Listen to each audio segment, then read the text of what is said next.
यो क्वेसन हो मेरो छोरीको। म माथि त्यहाँ राखिदिन्छु। के भन्दाखेरि हामी कसैसँग पनि यसको एन्सर छैन। भगवान् छन् या छैनन् भन्ने कुरा एक्सपिरियन्स पनि हामी कसैसँग छैन। चाहे जसले भनोस् न, कतिले भनिरहेका छन् कि भगवान् छन्, कतिले भनिरहेका छन् भगवान् छैनन्। एक रिलिजनले भन्छ भगवान् त यस्तो छ, अर्को धर्मका मान्छेहरूले भन्छन् त्यस्तो छ। यहाँ वास्तविक सत्य के हो कि यो भन्न सकिरहेका छैनौँ कि यसको बारेमा मलाई केही पनि थाहा छैन, यसको अनुभव पनि छैन। यो भन्न मान्छेहरू किन यति धेरै ठुलो समस्या मान्छन्? यो हाम्रो समाज, कल्चर, एजुकेसन सिस्टम यस्तो बनेको छ, बनाएको छ कि मलाई थाहा छैन भन्न आफ्नै बेजेत भएको ठान्छन्। अरूको अगाडि आफू मूर्ख बनेको अनुभव गर्छन्। भगवानको बारेमा कसलाई थाहा छैन? गुगललाई त थाहा छ, बच्चालाई थाहा छ। यहाँ इन्टेलिजेन्स केलाई भनिन्छ? जुन कुरा थाहै छैन त्यसलाई पनि हामीहरू बढाइ चढाइ भन्छौँ थाहा छ। यही सत्य हो कि तपाईँलाई सत्य के हो र झुट के हो यसको बारेमा पनि राम्रोसँग थाहा छ। साइन्टिफिक माइन्ड, रिसर्च गरिरहेको माइन्ड, इन्टेलिजेन्स एजेन्सीमा काम गर्नेहरूको माइन्ड, टेररिस्टको माइन्ड, चोर फटाहरूको माइन्ड, होइन, ज्ञानी पुरुषको माइन्ड र डिप्रेसनमा फँसेका मान्छेहरूको माइन्ड, यस्ता धेरै माइन्डहरूको बारेमा मैले रिसर्च गरेको छु, पढेको छु। यसकै आधारमा यो तिम्रो क्वेसनको एन्सर दिने म कोसिस गर्नेछु। पहिलो कुरा, जति पनि मसँग इन्फर्मेसन छ, ज्ञान छ, यसलाई दुई भागमा डिभाइड गरेर जुन थाहा छ र अर्को मलाई केही पनि थाहा छैन, जानेको छैन, मानेको छु। अरूले भन्यो भन्दैमा म त्यही गर्छु र त्यही भन्छु भन्ने के छ? आफ्नो क्युरियोसिटी त सकिन्छ यस्तोमा। बच्चाको पनि क्युरियोसिटी हामीहरू मार्दैछौँ। अब तिमी भगवान्लाई मान या नमान, होइन, परिवारका सबैले मान्छन्, मम्मीले मान्छ। यहाँ भगवान्लाई जान्ने माइन्ड के छ? मान्न बाध्य हुन्छ। जति ठुलो सम्भावना भए पनि यहाँ मरेकाहरूले गरे जस्तो गर्नुपर्छ। कहाँ मैले चाहे जस्तो गर्न पाएको छु र यहाँ परिवारले, समाजले, एजुकेसनले भने जस्तो, धर्मले भने जस्तो गर्नु परेको छ। मैले नचाहेर पनि कति कुराहरू यस्ता छन् जसलाई नमान्दा पनि हुन्छ। जान्नु धेरै महत्त्वपूर्ण कुरा हुन्छ। यो कुरा जान्दा जान्दै पनि हामीले आफ्ना बच्चाको सम्भावना पूर्ण रूपमा मारिसकेका छौँ। उनीहरू कति जीवित रहन्छन् यसको कुनै मूल्य हुँदैन। साइकोलोजिस्टहरू यही त भनिरहेका छन् कि बच्चाको 2 वर्षपछि सेल्फ इमेज हामीहरूले मारिदिन्छौँ। त्यसपछि कुनै बच्चाले पनि क्युरियस माइन्डका साथमा क्वेसन गर्दैनन्, यो के हो, यहाँ किन छ, कसको लागि हो, होइन, कसरी भयो, भगवान् के हो, म त चिन्दिनँ, हामीहरूलाई किन उनीहरू देखिँदैनन्, कहाँ बस्छन्, आदि इत्यादि, होइन। यस्ता बच्चाका पोसिबिलिटीहरूलाई हामी नष्ट पारिरहेका छौँ। जान्ने जुन पोसिबिलिटी छ त्यो तबसम्म रहन्छ जब तपाईँ केही पनि मान्नुहुन्न। मान्न थाल्यौँ भने जान्ने इच्छा जुन छ नि भित्रैबाट मरेर जान्छ। मलाई सबै थाहा छ त भाइ, अरू किन धेरै जान्नु आवश्यक छ र? मलाई यो पनि थाहा छ एक्ट गर्न आउँछ, के कति मन्दिरमा चढाउने र के माग्ने। यति जानेपछि त पुगिहाल्यो नि। धेरै के को लागि जान्नु पर्यो। यहीँबाट दिमाग सट्न थाल्छ। अब उसलाई होइन, बच्चालाई कसरी अब बचाउने, यसको लागि हामीहरू सबैलाई कति थाहा छ या छैन यो क्लियर भएर हामीले बच्चालाई भन्नुपर्छ। यसकै आधारमा सत्य कुरालाई भन्नुपर्छ, बच्चाको माइन्डलाई डेभलप गर्छ। अन्यथा यो पनि मान, त्यो पनि मान, यो पनि गर, त्यो पनि गर भन्यो भने बच्चा एउटा डस्टबिन बन्छ। ऊ बोल्दाखेरि फोहोर छत्ता छुल्ल निस्किन्छ। जे जान्छ त्यही त निस्किन्छ। Good in good out, bad in bad out, होइन। यहाँ पढेर सुनेर रटेर ज्ञानी ध्यानी बनेर आफूलाई ज्ञानी ठानेर अरूको चारजनाको अगाडि भटटट बोल्नु समझदारी होइन। एउटा हरेक क्वेसनको एन्सर दिइरहेको छ एउटा व्यक्ति, दोस्रो व्यक्ति हरेक कुरामा क्वेसन मात्र गर्छ। अब यी दुईमा को बुद्धिमान होला? यो अवस्थामा बुद्धिमान बाबाले त यही भन्छ, छोरी सारा दुनियाँले मानेको भगवान छ या छैन यो पनि मलाई थाहा छैन, मानिरहेको छु के अझै मान्नुपर्छ यो पनि थाहा छैन। तिम्रो इच्छालाई म रोक्न चाहन्न, तिमी मान अथवा जान। यहाँ तिमीसँग दुईवटा चोइस छ। दोस्रो अप्सन लिन मान्छेहरू डराइरहेका छन् थटको लेभलमा। जुन थट मेरो होइन, 14 पुस्ते हो, जो 14 पुस्तादेखि म क्यारी गरिरहेको छु। यो शब्द पनि मेरो होइन, आमाको हो। आमाको कहाँबाट आयो भन्नुभयो भने त्यो पनि उनको आमाबाट आयो।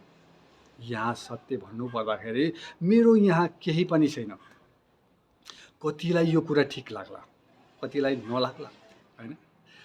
तर तिमीलाई के लाग्छ? गाडी चलाउन गाह्रो छ भन्छन् नि मान्छेहरूले, धेरै पर ट्राई गरे फेरि पनि ठोक्कियो, केही खराब भयो, समस्या आयो। फेरि म जसलाई राम्रोसँग आउँछ नि चलाउन, उसलाई त ड्राइभिङ गर्न, फेरि स्विमिङ गर्न होइन, जे पनि हुनसक्छ नि। त्यो कुरा ध्यानलाई पनि हामी लिन सक्छौँ। जस्तो कि ध्यान गर्दैमा मान्छे ध्यानी बन्दैन, ध्यान लाग्नुपर्छ। ध्यान गर्नु ध्यान लाग्नु फरक कुरा हो। ध्यानमा बस्नु, आँखा चिम्लेर बस्नु होइन, स्टियरिङमा बस्नु जस्तै हो। गाडी चलाउनुको लागि त ट्रेनिङ लिनुपर्छ। स्टियरिङ समाउँदैमा ड्राइभर बन्दैन। इन्जिन स्टार्ट छ, गाडीमा तेल छ, बाटो खाली छ, फेरि पनि त्यो गन्तव्यमा गाडी पुर्याउन सक्दैन। यही त ध्यान हो। घन्टौँ बसेको छ आँखा चिम्लेर, भएको केही पनि हुँदैन अरूको नजरमा होइन। यस्तो ध्यानले मानसिक रोग बढाउँछ। बाहिरबाट हेर्दा ध्यान गरेको जस्तो देखिन्छ, मनमा लोभ पाप पीडा रहन्छ, मन अशान्त रहन्छ। यही त विष बन्छ। बाहिरबाट ध्यान लागेको देखिँदैन, ध्यान गरेको देखिन्छ आँखा चिम्लेर यसरी बसेको। यो बेला ऊ विभिन्न षड्यन्त्रहरू बन्न थाल्छ। मान्छे यही फस्छ, किन भन्दाखेरि ऊ बाहिर बोक्रामा देखिरहेको हुन्छ।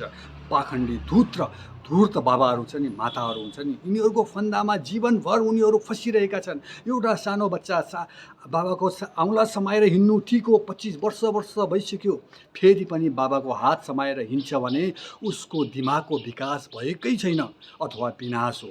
हाम्रो धर्म, परम्परा, अध्यात्म सारा कुराहरू छन्, यी कुराहरूले हामीलाई बच्चा बनाइरहेका छन्। ती बच्चा कहिले पनि परिपक्व बन्दैन। यहाँका गुरु बाबा माताहरू सबै व्यापारी बनिरहेका छन्। उनीहरू आफ्नो हात समाएर हिँडाइरहेका छन्। ती सबै दास हुन्, यहाँ षड्यन्त्रको जालमा फसिरहेका छन्। भेष देखकर मत भूलिए, पूछ लीजिए ज्ञान, मोल करो तरवार की, पड़ी रहने दो म्यान। यो कुरा बुझ्नुहुन्छ नि। बिए पिएचडी एमए गरेर पिएचडी गरेर बसेका, डक्टर इन्जिनियर बनेका छन्, ध्यान गरेका होलान् वर्षौँ, चरित्रमा आएको छैन भने यस्तो ज्ञान कुनै भ्यालु छैन, जिरो भ्यालु छ। जति नै बाइबल पुराण गीता स्रोत रट्नुहोस्, कण्ठस्थ पार्नुहोस्, यो ज्ञान होइन, यो त इन्फर्मेसन हो। ज्ञान त त्यो हो जसले मान्छेको चरित्रलाई नै बदलिदिन्छ। ध्यानमा बसेकाहरूलाई ध्यान लागेन भने मन के हुन्छ? नाङ्गो हुन्छ, बाङ्गो हुन्छ। ध्यान भन्दा त राम्रो हामी केही काम गरिरहनु नै हुन्छ, किन भन्दाखेरि मन त त्यहाँ बिजी हुन्छ नि, चण्डाल हुँदैन। यहाँ सबैको आफ्नै बिलिफ छ, मान्नु पनि बिलिफ हो, नमान्नु पनि बिलिफ हो। कसैले बिलिफमा धक्का लाग्यो भने ऊ क्रोधित हुन्छ। त्यस कारणले गर्दा हामी जे गरिरहेका छौँ त्यही गरौँ। तमाखु और चुना मलो और खाओ। 10% मान्छेहरू नामको लागि मात्र होइन, एक्चुअलीमा मान्छे छन् जसको क्वेसनिङ माइन्ड छ। जीवन बदल्न मेहनत होइन, एउटा क्वेसन काफी हुन्छ। जस्तो कि वाट इज द गड? यो भन्दा पनि माथि एउटा अर्को क्वेसन छ, हु एम माई, म को हुँ? यो दुनियाँमा म र भगवानमा के फरक छ? यसले के फरक पराउँछ भन्दाखेरि थटले। कसैले केही मानिरहेका छन्, कोही मान्दैनन्, हरेकको सोच फरक छ, तर कोही पनि यहाँ फरक छैन। अनुभव फरक होला, भगवानको अनुभव कसैसँग पनि छैन। डिफ्रेन्ट थट जरुर छ तिनीहरूसँग। यसैकै आधारमा के त्यो थट हामीभन्दा टाढा छ त, फरक छ त? हामी भित्रै छ नि भनेपछि थट कसरी तपाईँभन्दा फरक हुनसक्छ? फेरि दिमागबाट सबै थट्सहरूलाई निकालिदिउँ भने म रहँदैन, तपाईँ र म। अनि अग्नि, आयु, वायु, यो जति पनि तत्त्वहरूबाट त बनिरहेको छ, जति पनि रासायनिक तत्त्वहरूको संयोजनबाट बनेको यो शरीर फरक फरक देखिए पनि मेटेरियल्स तत्त्व सबैमा एउटै छ। त्यस कारणले गर्दा एउटा सत्य छ, अर्को सत्य जस्तो लाग्छ। जहाँबाट आए पनि, प्लेनबाट, गाडीबाट, सिन्धुलीको, हेटौडाको, दामन, त्रिशुली, जताबाट आए पनि पुगिने ठाउँ भनेको काठमाडौँ नै हो। कसैसँग भक्ति मार्ग छ, कसैसँग ज्ञान मार्ग छ। यी मार्गहरू हुन् जो प्रयोग गर्दा पनि हुन्छ। ज्ञान मार्ग भनेको आत्मालाई, स्वयंलाई बुझ्नु, चिन्नु। भक्ति मार्ग भनेको जे तपाईँ बुझिरहनु भएको छ नि, मन्दिरमा फुल अगरबत्ती नरोल चढाएर, आँखा चिम्लेर यो पूजा गरेर, यसरी आफूलाई सिलिन्डर गरेर, साना बच्चाहरू यसरी केही कुरा पनि बुझ्दैन। भगवान् के हो, कस्तो छ, कहाँ बस्छ, किन देखिँदैन छ त, तपाईँले देख्नु भए होइन भनेर अनेकौँ क्वेसन गरिरहेका छन्। यदि बच्चाहरूलाई महान बनाउने हो भने आफूले जानेको सत्य कुरा भन्नै पर्छ, मानेको होइन। सत्य भन्नै पर्छ। आजका बच्चाहरू धेरै इन्टेलिजेन्ट छन् हामीभन्दा, जसमा सिक्ने इच्छा सधैँ रहन्छ र जसमा सिक्ने इच्छा समाप्त हुन्छ नि, त्यो जिउँदो लास हुन्छ। अब सत्य के हो त्यो भन्नु नै पर्छ हामीहरूले। बाबु, मैले जीवनभरिमा धर्म, कर्म, कल्चर, समाज, कल्चर, एजुकेसनले भने जस्तो गरेँ। दुःख, समस्या, क्रोध, तनाव, टेन्सन आदि कहिल्यै गएनन् जीवनबाट। यसको मतलब सत्य के हो यसको बारेमा मैले बुझिनँ, देखिनँ, कहिले यसमा क्वेसन गरिनँ। आँखा चिम्लेर अरूले भने जस्तै गरे जस्तै गरेँ। अब म उनीहरूको ज्ञान म तिमीलाई दिन चाहन्न। तिमीलाई के ठिक लाग्छ त्यही गर छोरी या जान भने मैले यो मेरो सोचलाई होइन, तिम्रो सोचलाई बदल। ती बच्चाहरूले के हामीलाई बेकु भन्छन्? भन्दैनन्। उनीहरूको एट्याचमेन्ट अझै बढी बढ्न थाल्छ। हामी जति खुलेर कुरा गर्छौँ नि, बच्चाहरू पनि त्यति नै खुलेर सबै कुराहरू सेयर गर्छन् हामीसँग। बच्चाहरूलाई कुट्ने, गाली गर्ने, थर्काउने, धम्काउने, प्रेसर दिने गऱ्यौँ भने के हुन्छ? ग्याप बढ्दै बढ्दै जान्छ।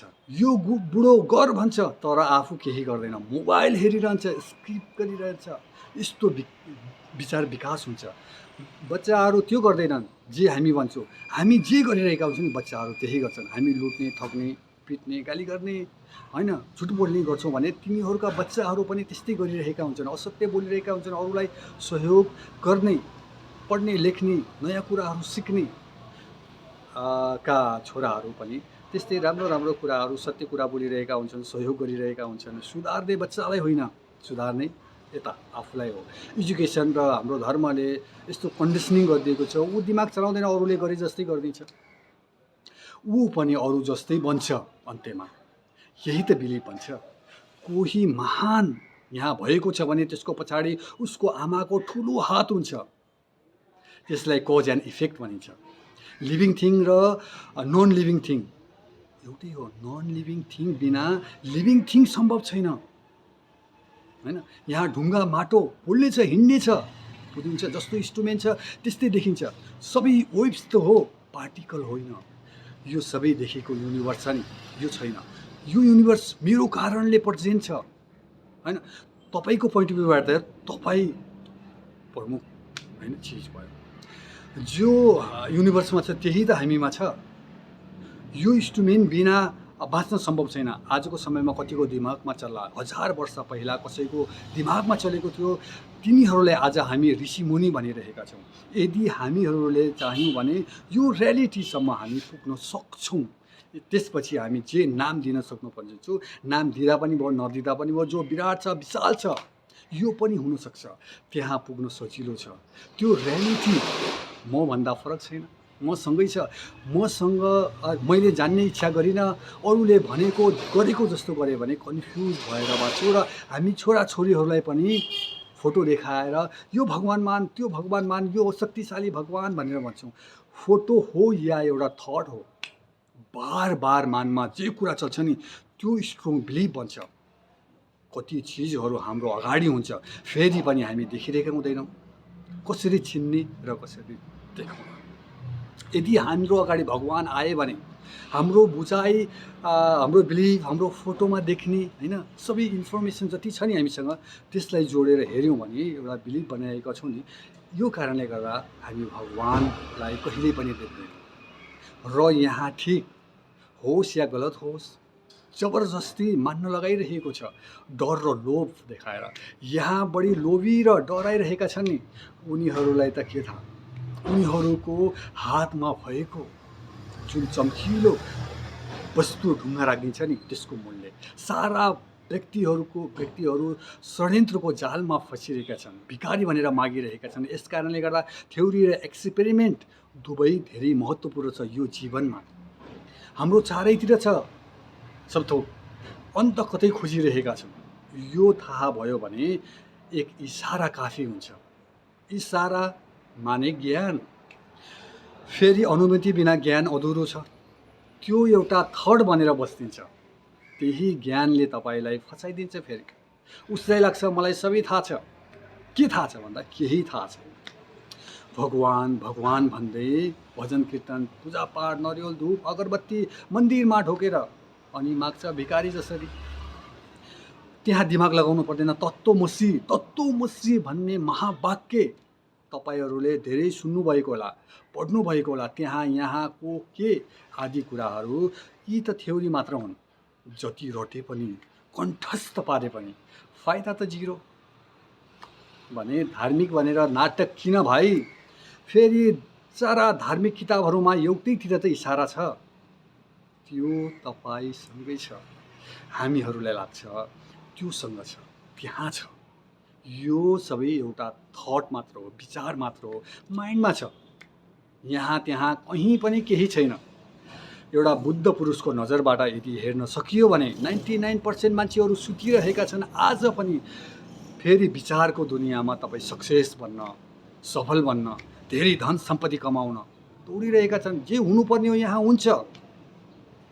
छोरी तिमीले यो कुरालाई आज नबुझे पनि कुनै दिन ध्यानपूर्वक सुन्नु र बुझ्नु। यसले एकजनाको जीवन बदलियो भने पनि मेरो यो यात्रा सफल मान्नेछु।